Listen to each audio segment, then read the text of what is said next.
به چینل کنید و آموزش زبان برنامه‌نویسی پایتون خوش آمدید. بنده سمیع عثمان هستم با آموزش زبان برنامه‌نویسی پایتون. امروز هم با یک موضوع بسیار جالب با شما همراه هستم و بحث امروز ما در مورد چک مولتیپل کاندیشن است. چک مولتیپل کاندیشن یعنی که شما چگونه میتونین همزمان چندین دانه شرطیه را چک کنین. به این خاطر پایتون دو کیورد بسیار جالب و مهم به نام اند و آن را بر شما پیشکش میکنم که اینا یک منطق خیلی جالب دارن و بسیار کارا هستند. در زبان دری برای از اینا و یا میگیم. شما با کلمات و همچنان یا آشنا هستین و در زبان دری بسیار از اینا استفاده میکنین. بیاین یک مثال کار کنیم که چگونه شما از اینا استفاده میکنین. در روزمره اگر من یک مثال نشه کنم که من این رقم یک مثال نشه میکنم، من از خانه بیرون نمیشوم اگر خب یک شرط ماندم، اگر چی باشه از خانه بیرون نمیشم، اگر برفی باشد یا بارانی باشد یا شب باشد. میبینین من 3 شرط گذاشتم. اگر برفی هم باشه از خانه نمیبرایم، اگر بارانی هم باشه از خانه نمیبرایم، اگر شب هم باشه از خانه نمیبرایم. 3 شرط همزمان من چک میکنم به خاطر از اینکه من از خانه بیرون نمیشم. خب اگر برفی باشه، بارانی و شب نباشه چی؟ از خانه بیرون نمیشم. اگر بارانی باشه همچنان از خانه بیرون نمیشم. اگر شب باشه بازم از خانه نمیبرایم و اگر بارانی و شب باشه همچنان من از خانه بیرون نمیشم. اگر هر 3 از اینا هم درست باشه من از خانه بیرون نمیشم.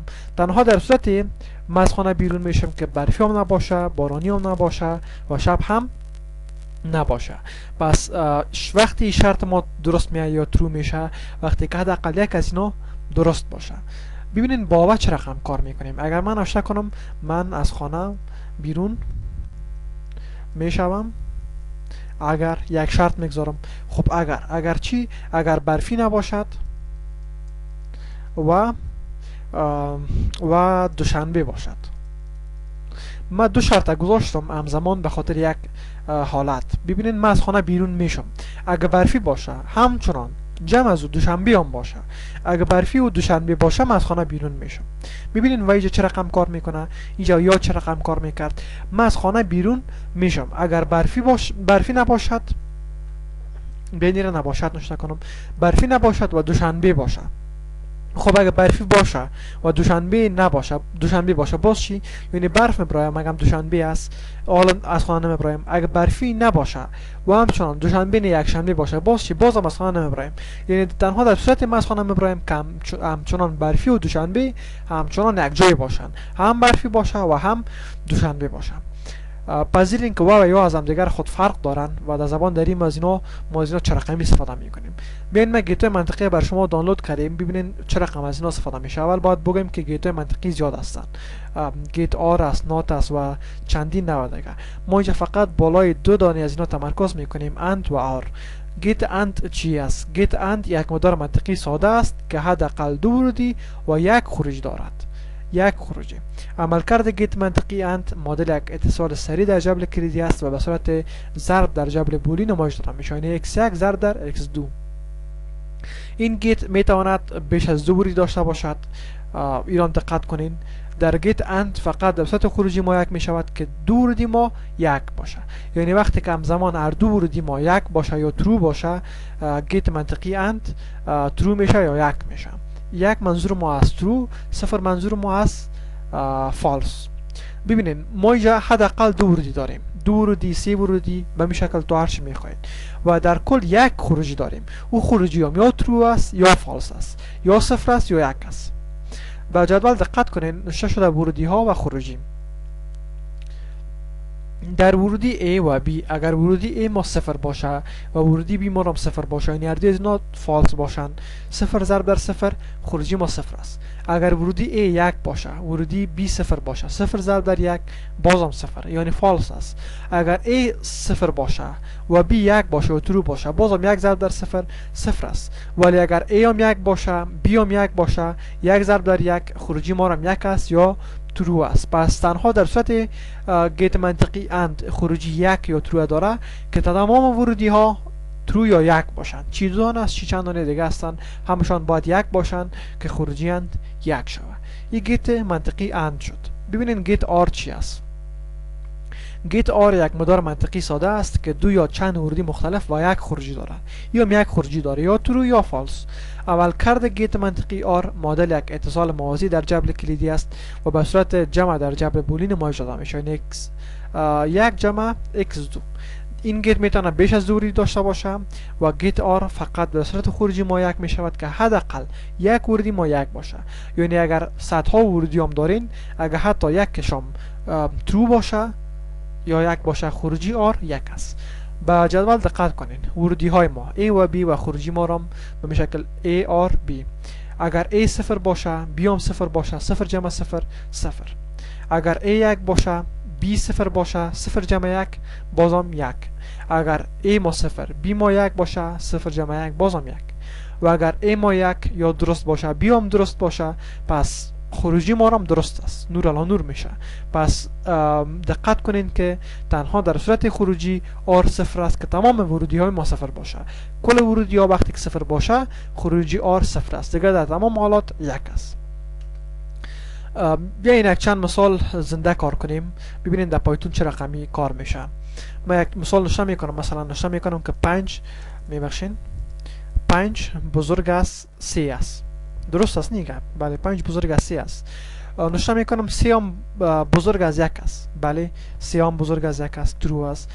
دو شرط من ترو یا درست است. بیاین اینا رو با یک گیت منطقی اند استفاده کنیم. من نشون میکنم 5 بزرگ از 3 است، اند 3 بزرگ از 1 است. ببینید این قسمت از کد خروجیش ترو است، درست است.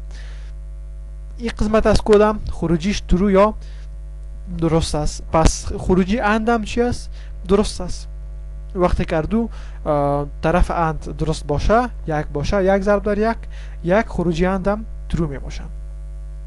اگر یک از اینا غلط باشه، مثلا 3 را تغییر میتم، 3 بزرگ از 1 نه بلکه 3 کوچک از 1، اینجا 3 کوچک از 1 نیست، اینجا فالس میشه.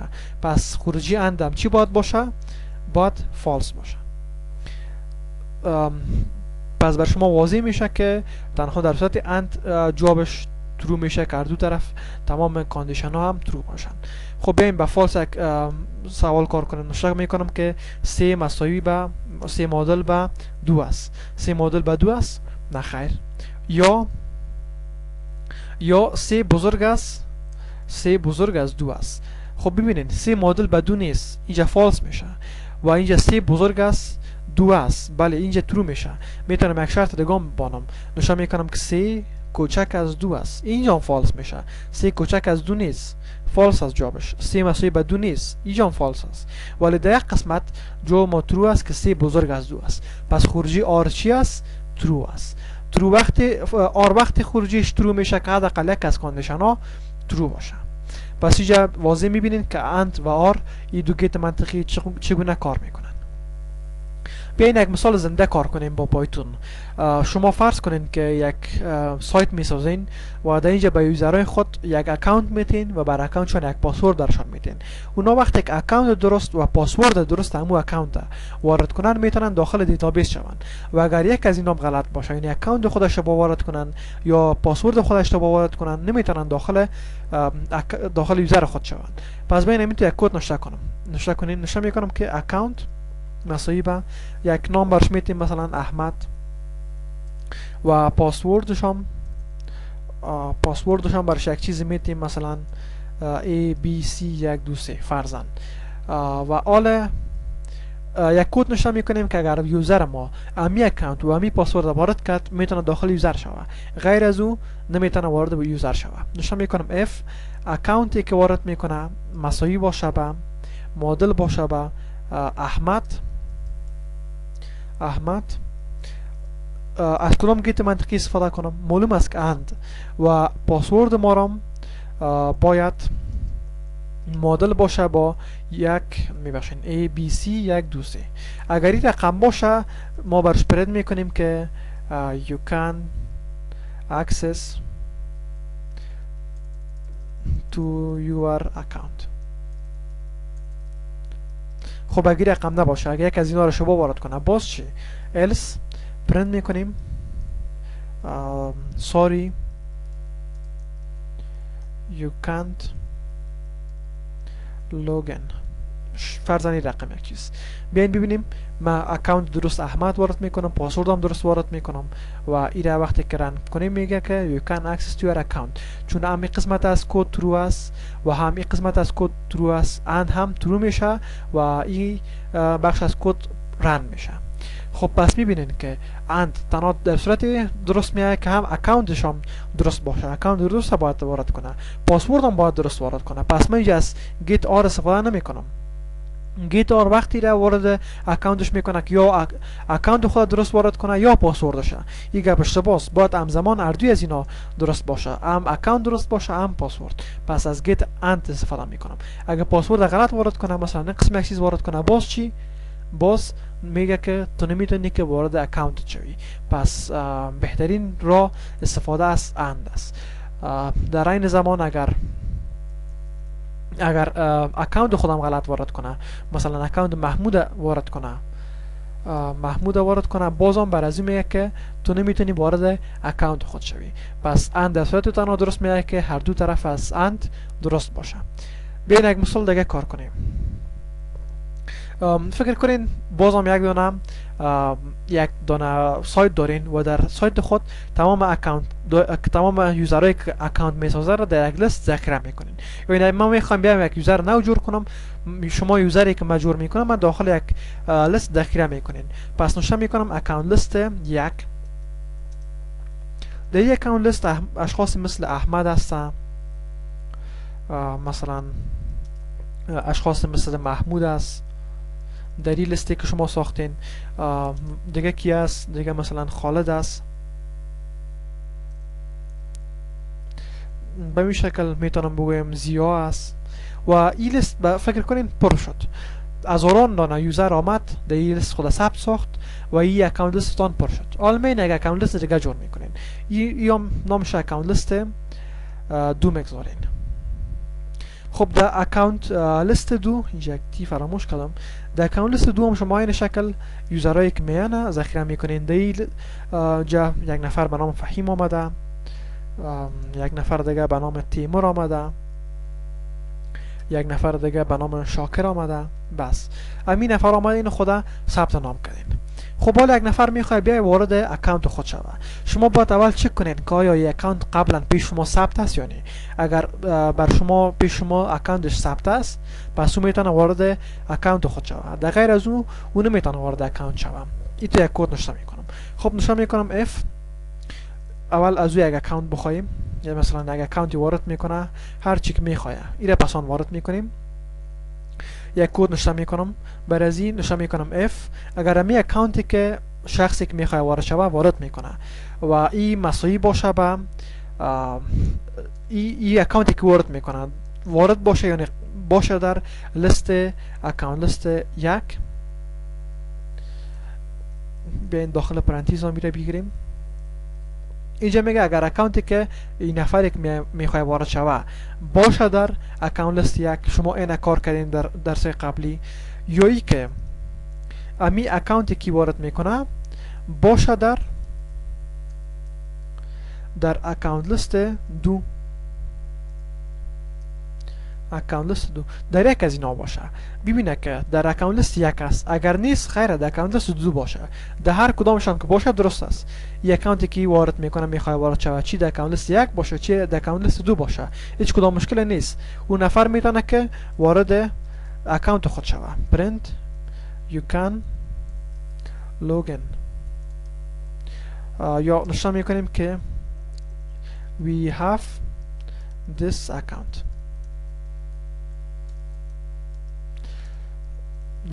خب در غیر از چی اگر نه در اکانت لیست یک باشه نه در اکانت لیست دو باشه، باز چی؟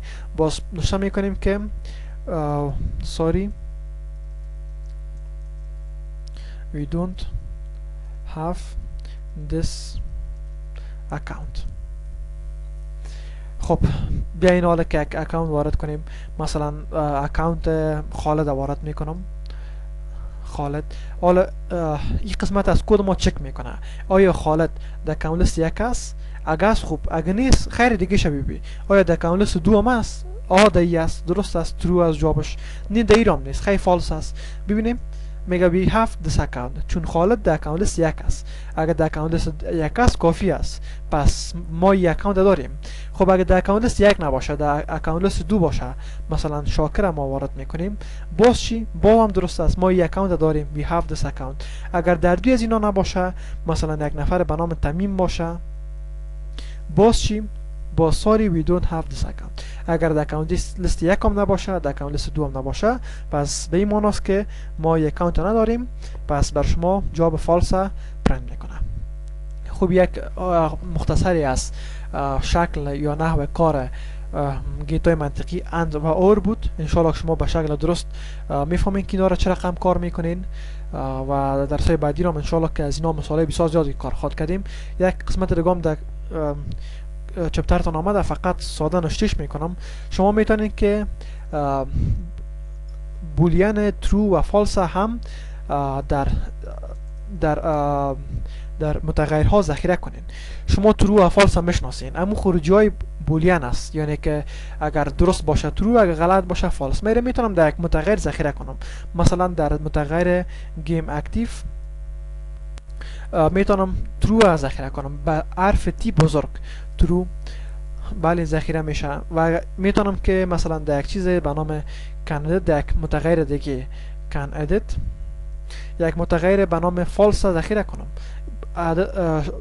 بولیانه، یعنی که دیتاتای بولیانه میتونم در یک متغیرم ذخیره کنم. درست است، بسیار راحت. اگر من پس گیم اکتیو بخوایم نمایش بتم، ترو است، پس شما میتونید این بولیانه در متغیرم ذخیره کنید. با ما باشین و پایتون یاد بگیرید.